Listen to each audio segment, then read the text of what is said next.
डाल पाए थे, तो उसके लिए रियली सॉरी। आज से कोशिश करूँगी कि लेक्चर में डेली दे सकूँ। तो आइए अब करते हैं डे 3 की। हमने एक टॉपिक शुरू किया था मुगल साम्राज्य, और उसमें हम पढ़ रहे थे अकबर।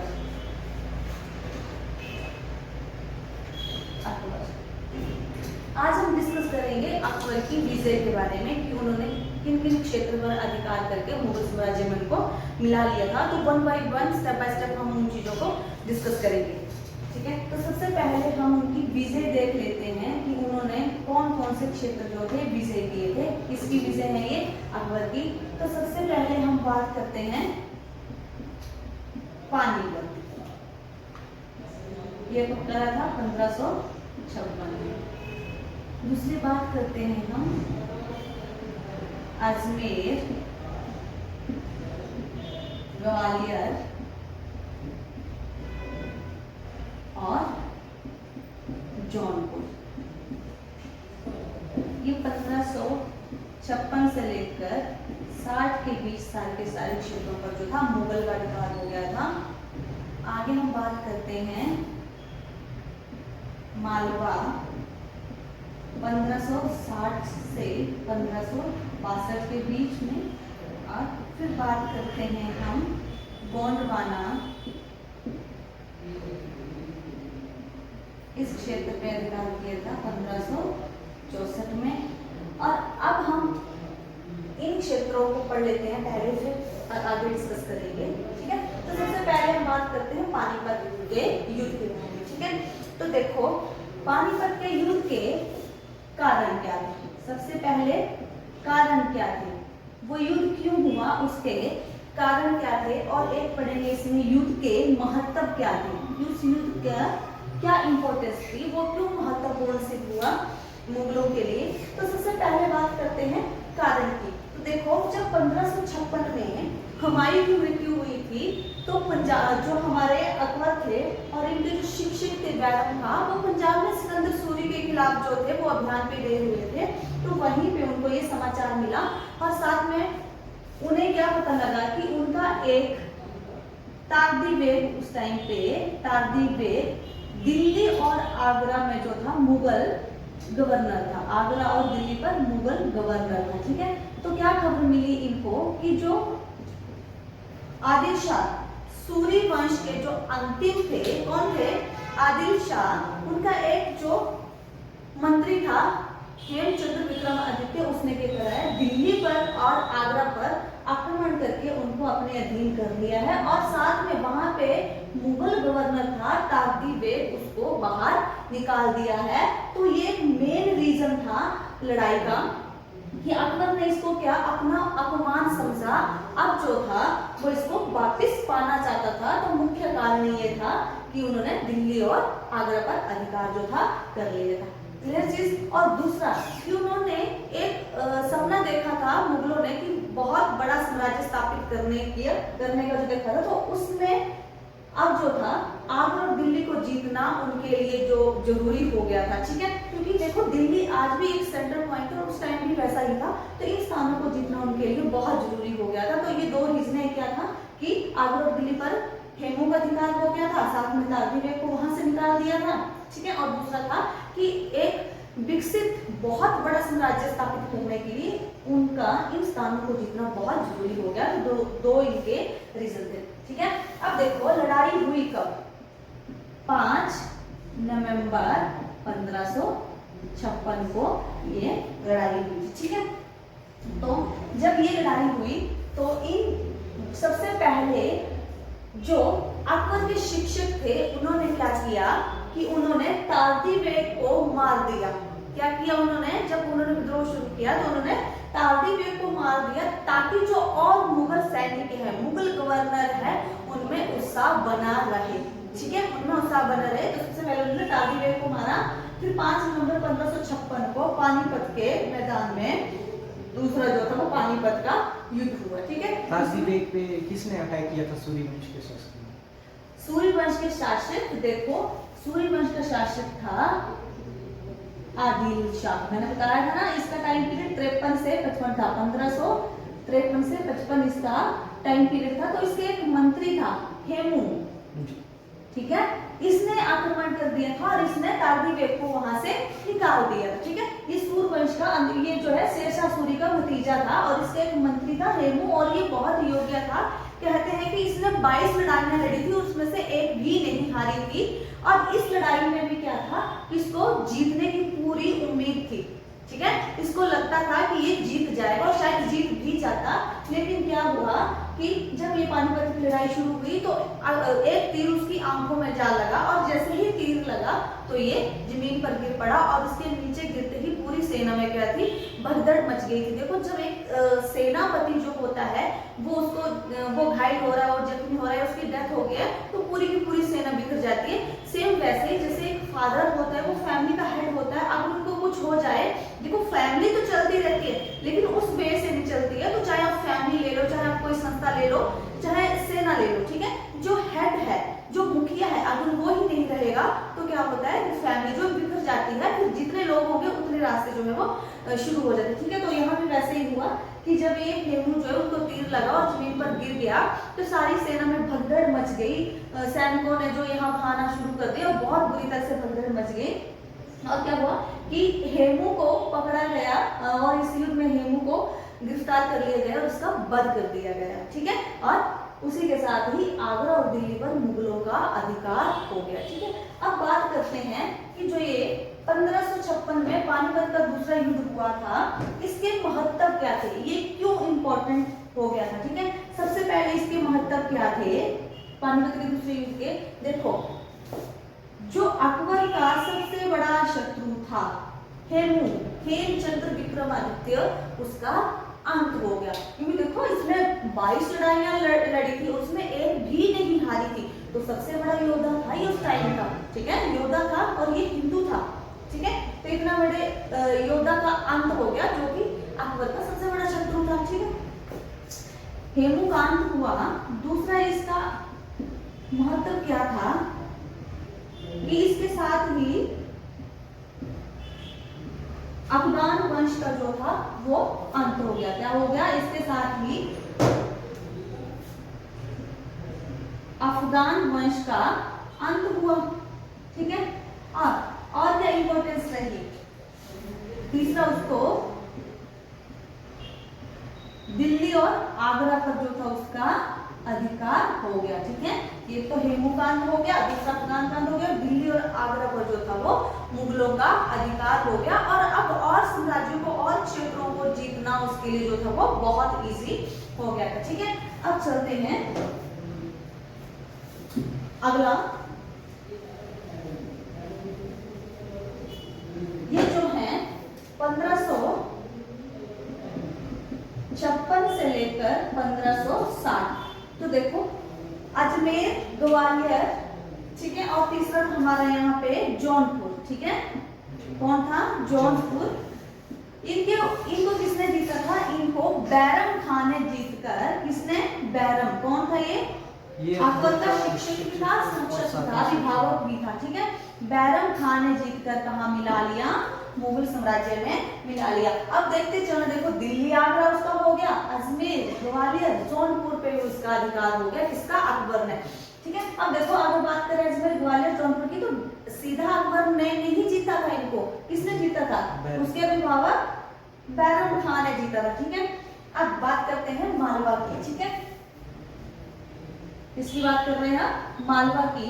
तो देखो ये जो मालवा था, इस टाइम मालवा पे बाज बहादुर नाम का शासक था, ठीक है। कौन था उस टाइम मालवा पे, कौन शासन कर रहा था, बाज बहादुर। और ये अपनी दुष्टता के कारण जो जनता थी उसमें क्या था, अप्रिय था, जनता इसको पसंद नहीं करती थी, ठीक है। अब क्या हुआ कि अकबर ने 1560 ईस्वी में आदम खां और कौन था, पीर मोहम्मद के नेतृत्व में यहाँ पे हमला किया, कहाँ पे, मालवा में 1560 ईस्वी में, ठीक है। और क्या हुआ कि उन्होंने किसको, बाज बहादुर को हरा दिया, ठीक है। किसने, इनकी सेना ने, आदम खां और पीर मोहम्मद की सेना ने क्या किया, बाज बहादुर को हरा दिया, ठीक है। अधीन आ गया। कौन सा? मालवा। लेकिन अकबर ने क्या किया, इस जीते हुए प्रदेश को किसको दे दिया? पीर मोहम्मद को दे दिया। जो प्रदेश जीता था उसे किसको दे दिया? पीर मोहम्मद को दे दिया। ठीक है। और पीर मोहम्मद जो था वो एक अयोग्य शासक था, और जैसे ही सेना वापस गई इस एरिया में फिर से अशांति फैल गई, और बाज बहादुर ने फिर से जो था मालवा पे अधिकार कर लिया। क्या हुआ कि देखो, इनके नेतृत्व में, आदम खान और पीर मोहम्मद के नेतृत्व में उन्होंने 1560 में मालवा पर अधिकार किया। ठीक है। और ये जीता हुआ क्षेत्र जो था उसे किसको दे दिया? पीर मोहम्मद को। यानी पीर मोहम्मद को वहां का मुखिया बना दिया। लेकिन थोड़े ही टाइम में वहां पे फिर से अशांति फैल गई। ठीक है। और इस बाज बहादुर ने फिर से पीर मोहम्मद से मालवा को छीन लिया। ठीक है। फिर से छीन लिया, और दोबारा अकबर ने 1562 ईस्वी में फिर से मालवा पर आक्रमण किया, और अब बाज बहादुर ने जो थी वो अकबर की अधीनता स्वीकार कर ली, और अकबर ने इन्हें अपने साम्राज्य में ऊंचे पदों पर बिठा दिया। जिसको ऊंचा पद रखा, जैसे आपको पता है कि अकबर ने क्या किया था, जो आगे हम पढ़ेंगे, राजपूत नीति, किसी प्रदेश को हरा के उन्हीं को वापस कर देना और उनको अपने अधीन यानी कि ऊंचे पद जो था वो दे देता था। तो इसको भी उन्होंने क्या किया कि अपने साम्राज्य में ऊंचा पद दे दिया। किसको? बाज बहादुर को। वैसे ये अकबर के ही अधीन हो गया। ठीक है। आगे बात करते हैं गोंडवाना की। ठीक है। किसकी बात करते हैं? गोंडवाना की। देखो ये जो था गोंडवाना, ये एमपी में है। ठीक है। और यहाँ पे क्या था? एक हिंदू राज्य था। ठीक है। यहाँ पे ये क्या था? हिंदू राज्य था गोंडवाना उस टाइम में 1564 में। ठीक है। तो देखो यहाँ पे जो थी रानी, उसका नाम था दुर्गावती। ठीक है। कौन राज कर रही थी? दुर्गावती। इसके नाम पे अपने बेटे वीर नारायण के नाम पे, कहीं पे नारायण वीर लिखा, कहीं पे वीर नारायण लिखा। ठीक है। तो सेम ही है, कहीं पे वीर नारायण है, नारायण, और कहीं पे नारायण वीर है। ठीक है। तो इसके नाम से इसकी जो माता है वो शासन कर रही थी। कौन? दुर्गावती। तो जो है अकबर ने किसके? आसफा खान के अधीन जो था यहाँ पे सेना भेजी और इस पे जो था आक्रमण करवाया। और कहा जाता है ये रानी बहुत ही जो थी वो योग्य महिला थी। ठीक है। बहुत ही अच्छी शासिका थी, योग्य थी, और इसने अकबर की सेना का डट के मुकाबला किया। लेकिन अंत में क्या हुआ कि उसने अपने आत्म सम्मान के लिए आत्मदाह कर लिया। ठीक है। ये कि अग्नि में जल गई, और उसका पुत्र जो था वीर नारायण वो भी इस युद्ध में मारा गया। और साथ में बहुत से जो थे राजपूत, क्योंकि ये देखो हिंदू साम्राज्य था, बहुत से राजपूत थे, वो वहां पे मुगलों ने एक एक करके उनको मार दिया। और बाकी जो उनकी पत्नियां बची उन्होंने क्या कर लिया? जौहर। क्या कर लिया उन्होंने? जौहर कर लिया। ठीक है। अब देखो एक होता है जौहर और एक होता है शाका। ठीक है। इन दोनों में फर्क है, कहीं पे आपको जौहर आएगा, कहीं पे आपको शाका आएगा। तो जौहर क्या होता है कि सिंपल एक अग्निकुंड में जो औरतें हैं, महिलाएं हैं, उस टाइम पे राजपूतों में ये प्रथा थी कि जैसे उनके जो पति हैं वो युद्ध में मारे गए हैं, तो इस जैसे कि कोई जो जिन्होंने आक्रमण किया, लाइक मुगल की बात कर लेते कि मुगल उन पे अधिकार ना कर लें, तो वो क्या करती थी? अग्नि में कूद कर अपनी जान दे देती थी, आत्मदाह कर लेती थी। उसको बोला जाता था जौहर। ठीक है। अब एक शाका क्या होता है? केसरिया प्लस जौहर, इसको बोला जाता था शाका। अब देखो जौहर तो मैंने बता दिया कि एक सुसाइड था, collective suicide bye Rajput women. ठीक है। लेकिन शाका क्या था? शाका केसरिया प्लस जौहर को मिला के बनता था। इसमें क्या था?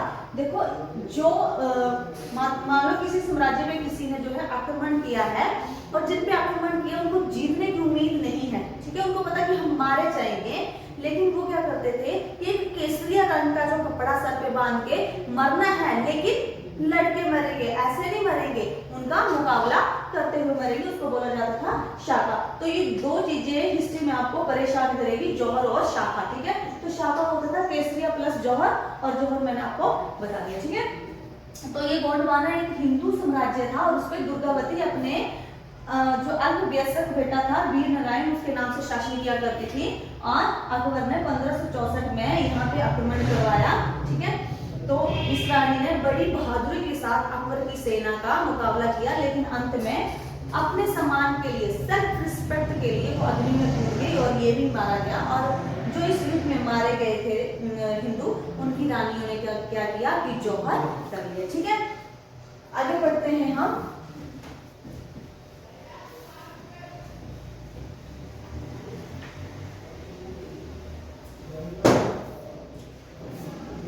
देखो अम्बेर,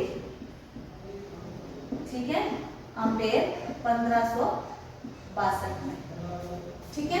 आगे चित्तौड़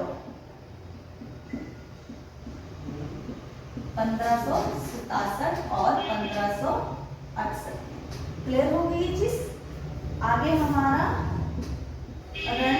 रणथंभौर और कालिंदी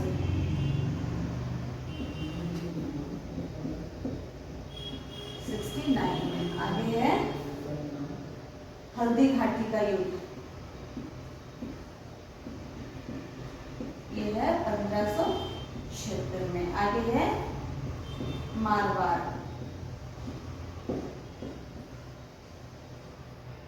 ये 1570 में हुआ है, ठीक है। अब देखो ये जो साम्राज्य जीते अकबर ने, ये जीते राजपूत नीति के तहत।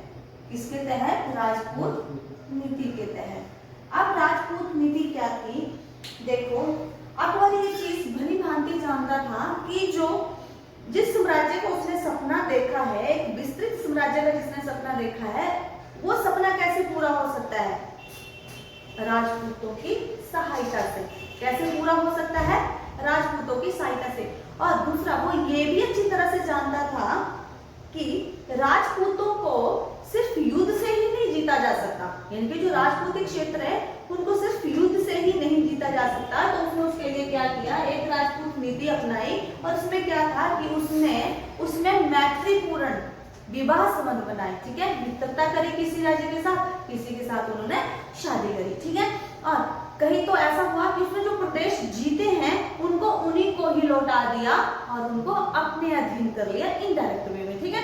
क्लियर हो गया? क्या था ये राजपूत नीति? अकबर खुद जानता था कि ये जो राजपूत साम्राज्य, इनको सिर्फ युद्ध से हम नहीं जीत सकते, तो उन्होंने वहां पे मैत्रीपूर्ण संबंध बनाए, विवाह संबंध बनाए, वैसे उसने उनको जीता, ठीक है। तो जो अकबर है उसने लगभग आधा इंडिया जो था वो अपने अधीन कर लिया था। देखो अम्बेर कहते हैं 1562 में जो अकबर है वो कहाँ जा रहे थे? अजमेर में दरगाह में जा रहे थे, ठीक है। तो उनकी जो मुलाकात थी वो किससे हुई? अम्बेर के शासक भारमल से। भारमल, कहीं पे ये बिहारी मल भी लिखा हुआ है, ठीक है, बिहारी मल, ठीक है। भारमल या बिहारी मल, ये वो फेमस नेम भारमल है, ठीक है। तो इनकी मुलाकात किससे होती है? राजा भारमल से, ठीक है। और इस मुलाकात का ये रिजल्ट निकला, ये नतीजा निकला कि राजा भारमल ने अपनी बेटी का विवाह किसके साथ कर दिया? अकबर के साथ, ठीक है। कौन थी उसकी बेटी? जोधा। मैंने आपको पिछले लेक्चर में बताया था अकबर की 7 रानियां थी, ये हिंदू रानी थी अकबर की, ठीक है। और यही ज्यादा प्रिय रानी भी थी अकबर की, ठीक है। तो कब हुई थी? 1562 में। कहाँ जा रहा था अकबर? अजमेर दरगाह पे जा रहा था। तो उन्होंने क्या किया कि उनकी मुलाकात, भारमल ने उनसे मुलाकात की और रिजल्ट निकला कि उन्होंने अकबर की अधीनता स्वीकार कर ली, ठीक है। और भारमल ने अपनी बेटी जोधा का विवाह अकबर से कर दिया। और साथ में अकबर ने क्या किया कि जो मान सिंह थे, मान सिंह, और दूसरा कौन था? भगवान दास, ठीक है, भगवान दास, इनको ऊंचे पदों पर नियुक्त किया, ठीक है। ये भारमल का बेटा है, ये भारमल का पोता है। आप सीरियल टीवी तो देखते हो तो आपने देखा होगा कि शादी के टाइम जो था ये मानसिंह जो था वो जोधा के साथ उसके ससुराल आया था, ये दोनों, और वहां पे इनको उच्च पदों पर नियुक्त किया था अकबर ने, ठीक है। आगे बात करते हैं चित्तौड़ की। देखो जो चित्तौड़ है हमारा, उस पे जो मेवाड़ है, ठीक है, मेवाड़ की राजधानी क्या है? चित्तौड़, यही कर देते हैं इसको, ठीक है। तो मेवाड़ में उस टाइम पे सिसोदिया वंश जो था उनका शासन था। इसका सिसोदिया वंश था, उनका राज था वहां पे, वो राजपाट संभाले हुए थे। और उसमें एक राजा था राणा उदय सिंह। क्या नाम था? राणा उदय सिंह, ठीक है। तो देखो जो मेवाड़ में राजपूत शासक थे और राजा कौन था? राणा उदय सिंह। और उसने क्या की? उसने अकबर की अधीनता स्वीकार नहीं की, ठीक है, यानी कि वो अकबर के अधीन नहीं रहना चाहता था, ठीक है। और उस साम्राज्य को जीतने के लिए अकबर ने 1567 ईस्वी में क्या किया? उस पर आक्रमण किया। क्या किया? उस पर आक्रमण किया। तो हुआ क्या कि उसने आक्रमण किया और राजधानी चित्तौड़ पर जो था वो घेरा डाल दिया। क्या किया? आक्रमण किया मेवाड़ पे, और मेवाड़ की राजधानी क्या है? चित्तौड़, उस पे घेरा डाल दिया। तो जो राजा उदय सिंह था उसने क्या किया कि रक्षा का कार्य किसे सौंपकर अपने सेना नायक जयमल और फतहा, इन दोनों पर सौंप के वो अरावली पर्वत की ओर चला गया। कहाँ चला गया? अरावली पर्वत की ओर। और उसने अपनी राजधानी क्या बना ली? उदयपुर, ठीक है। कहाँ चला गया? अरावली पहाड़ी की तरफ। और उसने अपनी नई राजधानी क्या बना ली? उदयपुर। पहले क्या थी? चित्तौड़। मेवाड़ की राजधानी चित्तौड़ थी। और जब अकबर ने 1567 ईस्वी में आक्रमण किया 67 में, तब वो वहां से कार्य का भार जयमल और फतहा पर सौंप के अरावली की तरफ चला गया। नई राजधानी बना ली उसने उदयपुर, ठीक है। और जो ये थे मुगल सेना जो थी, उन्होंने 4 महीने तक इस दुर्ग के सराउंडिंग में घेरा डाला, ठीक है। लेकिन वो किले को नहीं भेद पाए, यानी कि किले के अंदर वो नहीं जा पाए पूरे 4 महीने। सोचो ये किला कितना स्ट्रॉन्ग रहा होगा, कितना सेफ रहा होगा, ठीक है। तो 4 महीने तक इसको भेद नहीं पाए, वो अंदर नहीं जा पाए। तो कहते हैं कि एक दिन क्या था कि यहाँ पे जयमल सफाई कर रहा था, मुरम्मत का काम करवा रहा था। तो अकबर ने देखा और उसे गोली मार दी। और गोली मारते ही जो थी मुगल सेना जो थी वो किले के अंदर प्रवेश करके उन्होंने राजपूतों को एक एक करके काट दिया, ठीक है। और उनकी जो लेडीज थी, उनकी जो पत्नियां थी, रानियां थी, उन्होंने वहां पर जौहर कर लिया, ठीक है। और इसको जीतने के बाद अकबर नंगे पांव मोइनुद्दीन चिश्ती की दरगाह पर गया और उसने शुक्रिया अदा किया, ठीक है। क्लियर हो गई चीज? अब बात करते हैं रणथंभौर की। किसकी बात करते हैं हम? रणथंभौर की। देखो अकबर ने 1569 पर रणथंभौर पर आक्रमण किया। और वहां का राजा कौन था? सुरजन राय। कौन था? सुरजन राय। और सुरजन राय ने थोड़ी सी लड़ाई के बाद क्या था? आत्मसमर्पण कर दिया, ठीक है। क्या था? आत्मसमर्पण कर दिया। और रणथंभौर भी अब किसके अधीन हो गया? अकबर के अधीन। और ये जो था कालिंजर, इससे राजा रामचंद्र ने बिना लड़े डर के कारण ही अकबर की अधीनता जो थी वो स्वीकार कर ली, ठीक है। इसने थोड़ी सी लड़ाई के बाद आत्मसमर्पण किया, लेकिन कालिंजर के राजा ने डर के मारे, उसने देखा कि देखो अम्बेर, चित्तौड़, हमारा जो है पानीपत, अजमेर, ग्वालियर, इन सभी पे क्या हो गया? आक्रमण का अधिकार हो गया, आक्रमण के अधीन ये क्षेत्र हो गए। तो इसने डर के कारण 1569 में खुद ही डर के कारण आत्मसमर्पण कर दिया, ठीक है। इसका नाम क्या था? कालिंजर के राजा? राजा रामचंद्र, ठीक है। अब बात करते हैं हम हल्दी घाटी। देखो हल्दी घाटी मेवाड़ में ही है। अब हल्दी घाटी में जो था उस टाइम पे महाराणा प्रताप सिंह, महाराणा प्रताप सिंह, देखो इतिहास में ये बहुत बड़ा योद्धा हुआ है, ठीक है, जिसके नाम को इतिहास कभी भुला ही नहीं सकता। इतना बड़ा योद्धा था महाराणा प्रताप, ठीक है। तो ये किसका बेटा है? चित्तौड़ में जो था राजा राणा उदय सिंह, ठीक है। अब देखो राणा उदय सिंह की मृत्यु के बाद क्या हुआ कि महाराणा प्रताप ने जो स्वतंत्रता संग्राम संग्राम जारी रखा और जैसे ही उसको सिंहासन मिला उसने एक प्रतिज्ञा ली, गद्दी पर बैठती प्रतिज्ञा ली कि वो मुगलों को मेवाड़ से बाहर निकालेगा। लेकिन ये इतना आसान भी नहीं था। क्यों? जो उसने सपना देखा वो इतना आसान नहीं रह गया था। क्यों? क्योंकि उसके जो राजपूत जो मित्र थे उस टाइम शत्रु से जा मिले थे। देखो बीकानेर, बूंदी, जैसलमेर, अजमेर, ठीक, ये जो 4-5 मेन क्षेत्र थे जिसमें अजमेर, ये जो 5 क्षेत्र थे ये इन्होंने क्या किया कि ये अकबर के साथ जा मिले थे। ठीक है, जो उसने सपना देखा था वो इतना इजी भी नहीं रह गया, क्योंकि मैंने जो ये लिखे बीकानेर, बूंदी, जैसलमेर, अजमेर, ये किसके साथ जाके मिले थे? शत्रु सेना के साथ, यानी कि अकबर के साथ जा मिले थे। लेकिन महाराणा प्रताप ने फिर भी अपना जो स्वतंत्रता संग्राम उसने शुरू किया था वो उसने उसको जारी रखा और वो भागता रहा और मुगल जो थे उसका पीछा करते रहे। कई बार तो उसने पहाड़ियों में छिपकर ऐसी जगह व्यतीत करना अपने जिंदगी के दिन व्यतीत किए जो बहुत टफ था। और कई बार खुद फैमिली के साथ जा रहा था तो उसने और उसकी फैमिली ने जंगली फलों को खाकर अपना पेट भरा। तो इतना टफ, लेकिन उसके बाद भी वो टस से मस नहीं हुआ। उसका एक ही सपना था कि मुझे मुगलों को मेवाड़ से निकालना है। ठीक है, और अंत में अकबर ने क्या किया? अकबर ने मान सिंह के अधीन एक सेना भेजी। ठीक है, और ये अकबर की सेना और महाराणा प्रताप की सेना जो थी हल्दी घाटी के पास मिली। ठीक है, यानी कि दोनों आमने सामने हुई और उसमें युद्ध हुआ। ठीक है, और उसमें युद्ध हुआ और जो हमारे जो है ये महाराणा प्रताप ये भागने में असफल रहे। ठीक है, इस क्षेत्र पे तो किसका अधिकार हो गया? अकबर का हो गया, लेकिन ये जो था भागने में सफल रहा। और जब तक इसकी डेथ नहीं हुई, कब हुई इसकी डेथ?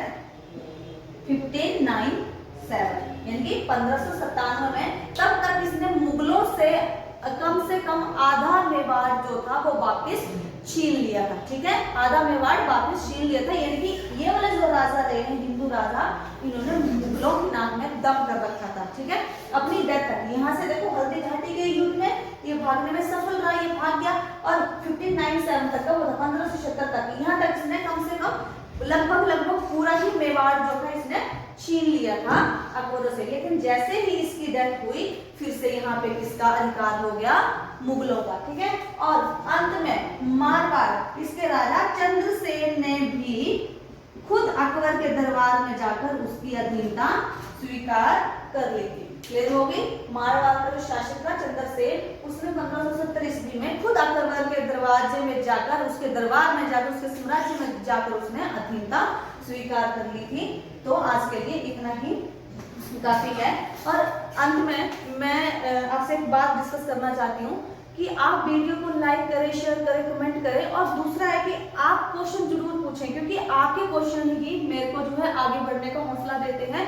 ऐसा नहीं है कि आप सिर्फ वीडियो को देख रहे हो। मैंने देखा कि कमेंट कोई नहीं करता है। आप कम से कम मुझे मेरी गलतियां तो बताएं कि कहाँ मुझे क्या इम्प्रूव करना चाहिए, कहाँ पे मैं गलत कर रही हूँ और कौन से सेक्शन में वीक रह रही हूँ। तो प्लीज क्वेश्चन जरूर पूछे, क्योंकि एक टीचर के लिए ये बहुत जरूरी है इम्प्रूवमेंट करना। आप अगर मुझसे क्वेश्चन नहीं पूछोगे तो शायद मैं इम्प्रूवमेंट नहीं कर पाऊंगी, क्योंकि मेरा भी ये फर्स्ट टाइम है कि मैं इस तरह से वीडियो बना के यूट्यूब पर डाल रही हूँ। तो प्लीज वीडियो को लाइक करें, शेयर करें और मेरे चैनल को सब्सक्राइब करें और साथ में कमेंट भी जरूर करें। धन्यवाद।